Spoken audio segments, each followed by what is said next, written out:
Voilà, bonjour à tous, bienvenue dans une nouvelle vidéo. Ici, on va essayer de faire de la mise en page web. Donc, ce cours est un cours en ligne pour Infographie Saint-Luc-Liège. Voilà, on va essayer de démarrer ça. Donc, le cours, c'est le 1.7 que vous pouvez retrouver à l'adresse olivierard.be/17web. Donc, l'idée, c'est de faire de la mise en page en deux colonnes à partir d'éléments HTML et configurés en CSS. Donc le positionnement CSS, voilà, au niveau de la page, il y a un lien vers la théorie et un lien vers le zip à télécharger pour démarrer le dossier. Au niveau de la théorie, on retourne vers Open Classroom. Voilà, il parle de technique de mise en page. Ici, il parle d'outil Flexbox. Bon, c'est un outil qui c'est vrai très moderne et très intéressant, mais dans le cadre de l'initiation, je le trouve un peu compliqué pour vous. Donc, on va passer sur autre chose. Il y avait le positionnement en float, le positionnement flottant. Il y a eu des cas de mise en page avec cet outil-là il y a déjà très longtemps parce qu'il n'y avait que ça. Mais depuis, on laisse ce positionnement float uniquement pour pouvoir faire de l'habillage texte autour d'images. Pour la mise en page, on n'utilise plus du tout ça. On va plutôt aller dans les displays.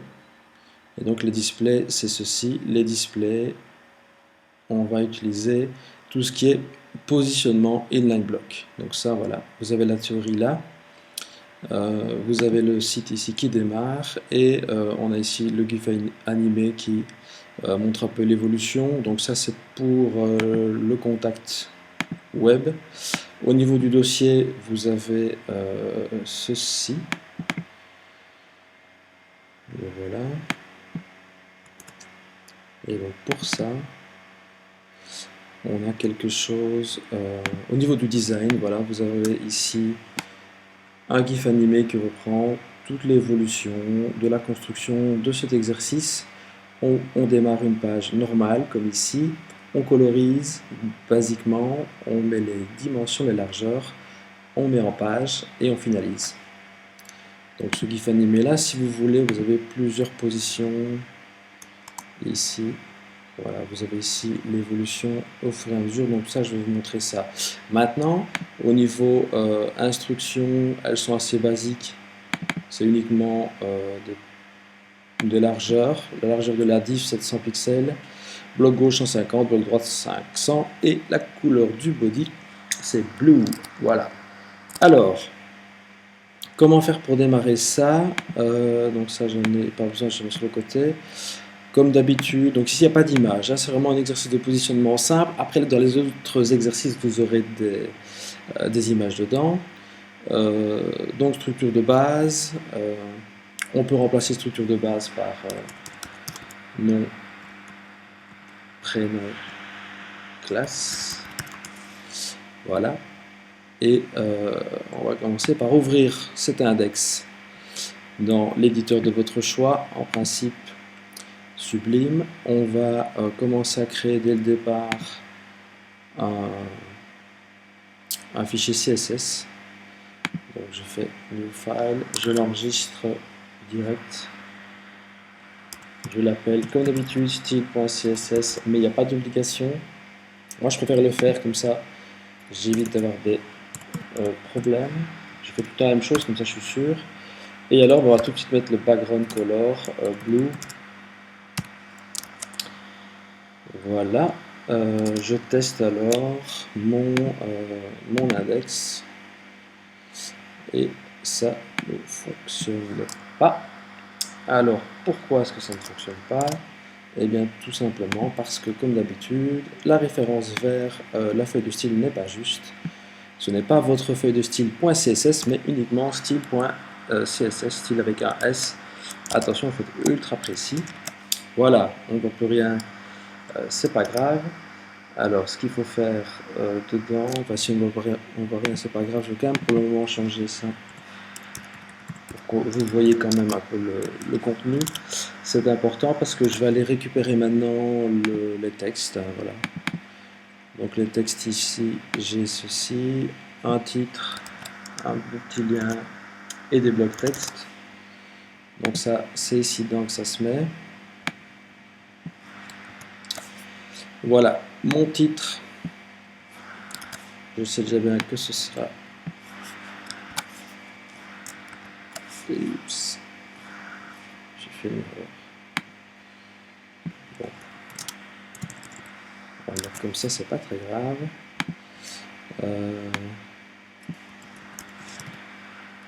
Voilà, je mets un title aussi. Voilà, on a un démarrage. Alors, qu'est-ce qu'on avait demandé de faire? Bah, tout simplement, structure de base, comme d'habitude, c'est-à-dire qu'on va d'abord mettre les balises structurantes. Donc, header pour l'entête, je mets mon H1 dedans. Ensuite, j'ai la nav avec dedans toujours mes A qui sont des liens qui renverra ici forcément vers lui-même, donc c'est index.html. La première page d'un site est toujours index.html ou PHP, mais bon, qu'importe. Pour être sûr que le navigateur l'ouvre par défaut, on a les A dans LI, dans UL ou OL, dans nav. Voilà le menu parfait. Donc ici, je copie-colle les deux éléments LI et je mets suite ici. Comme il n'y aura rien, parce qu'en réalité c'est un exercice de mise en page, il n'y a pas d'autre page, donc je mets le hashtag, je mets le hashtag qui est un faux lien et qui fonctionnera quand même, qui sera cliquable juste pour le test. Voilà, donc ceci je peux retirer. J'ai déjà ma nav. Ensuite, il faut que j'aille voir maintenant au niveau du design ce que j'ai en finale. Donc ce véhicule, c'est un bloc à gauche et d'un simple croquis.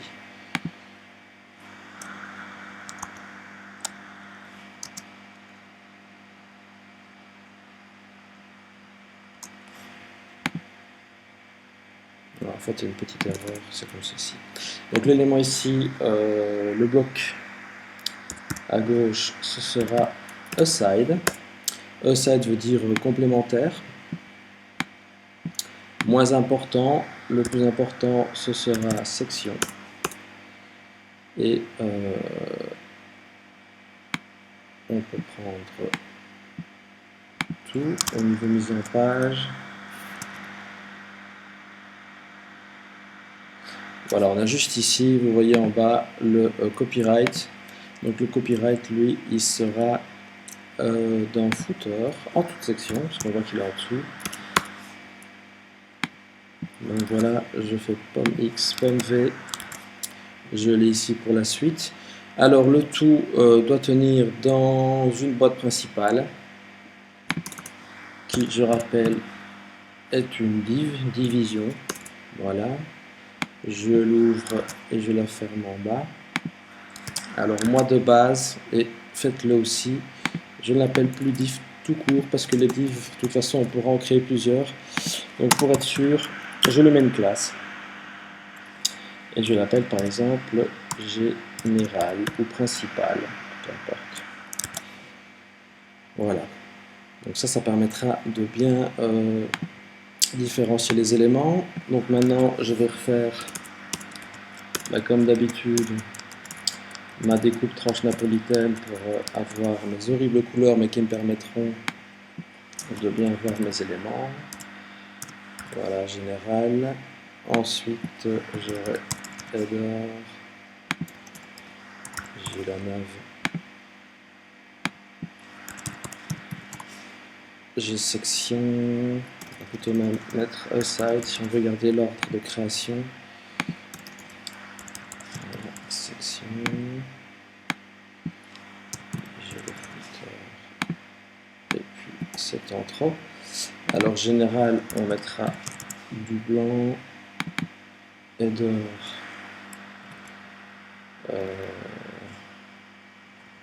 lui on va mettre du bleu, la 9 du green, aside, silver,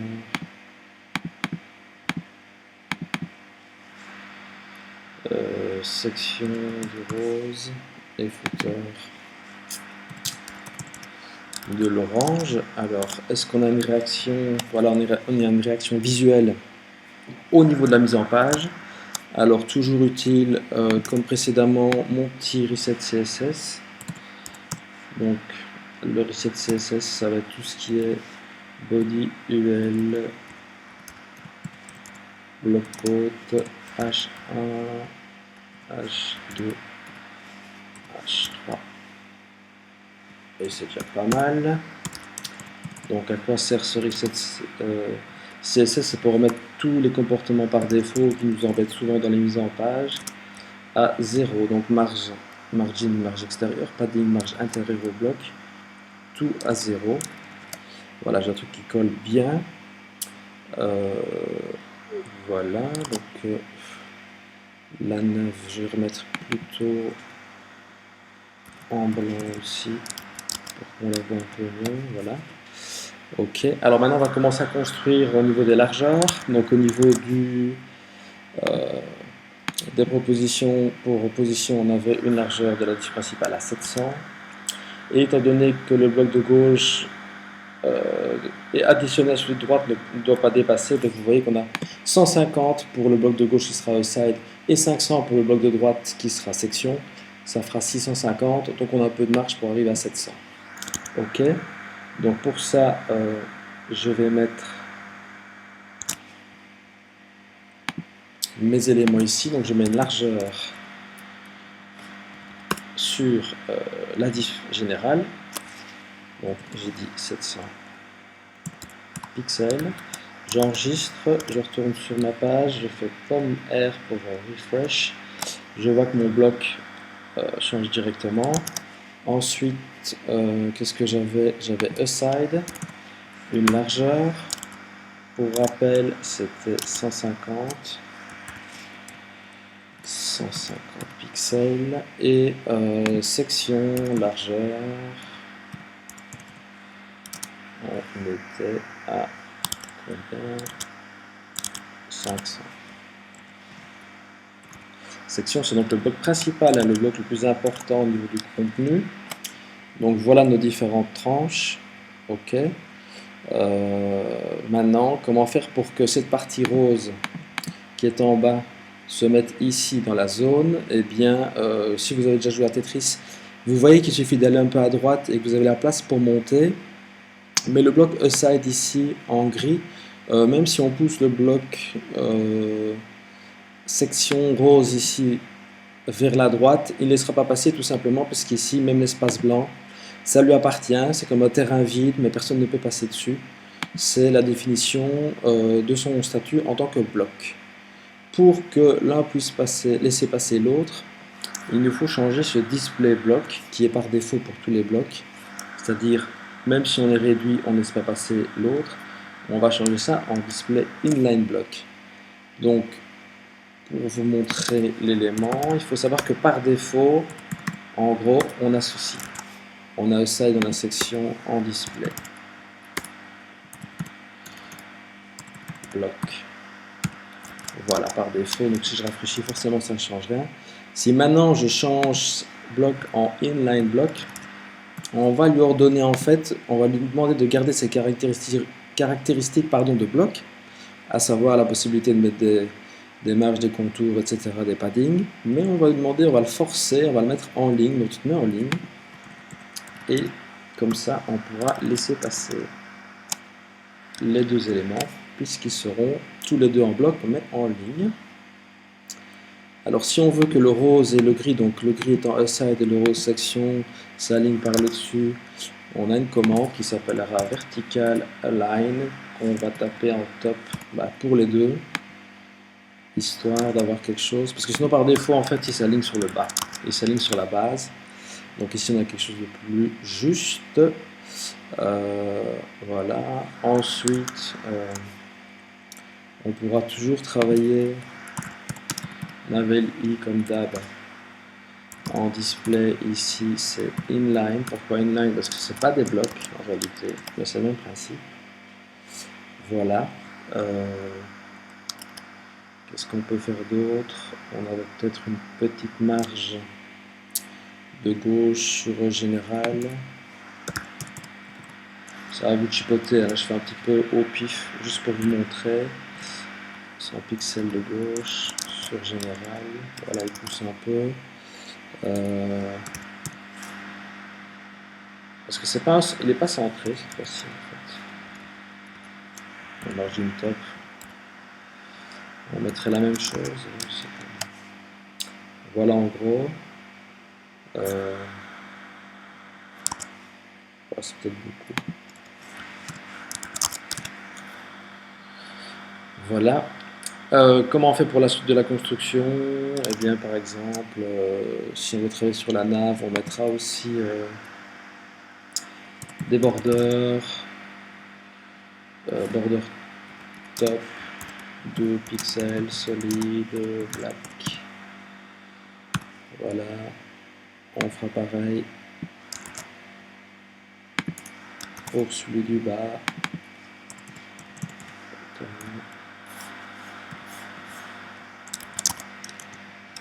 Voilà.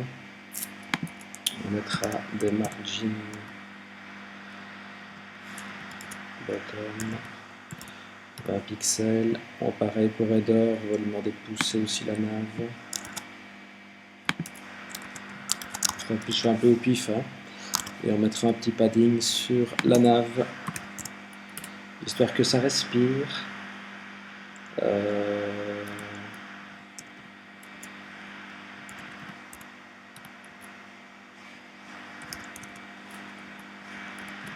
je mets la même chose des deux côtés, comme ça j'ai un truc. Bon, c'est exagéré, mais bon, vous avez compris le système. Et alors, si je veux mettre une barre entre les deux, si je veux, je regarde un peu dans l'exemple, si je veux que la barre ici, vous voyez, la barre soit plus petite, je vais la mettre plutôt sur le E-side en bordure de droite, et je ne toucherai pas en fait à section, et je mettrai une bordure du dessus à footer.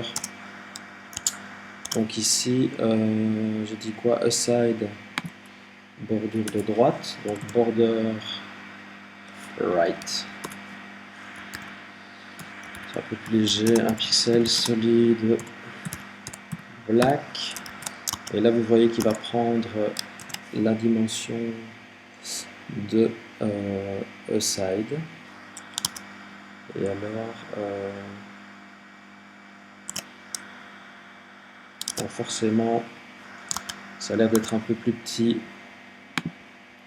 au niveau de la section, mais j'ai oublié, enfin j'ai pas oublié, mais on n'a pas encore mis le H2 qui va prendre un peu de graisse forcément. Et ici on a deux paragraphes. Donc un P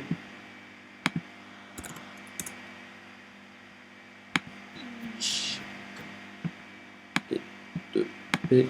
Donc si je rafraîchis, le contenu va être un peu plus espacé, il prend un peu plus de hauteur, donc on voit alors l'intérêt. Et là évidemment on va pas très bien avec les couleurs, donc là je peux commencer à retirer les couleurs. Donc le body il redeviendra blue, le général c'est white, header on supprime, background nav je supprime, aside je supprime, section idem, footer je supprime, et quand je rafraîchis, voilà, j'ai déjà quelque chose qui est un peu plus approchant.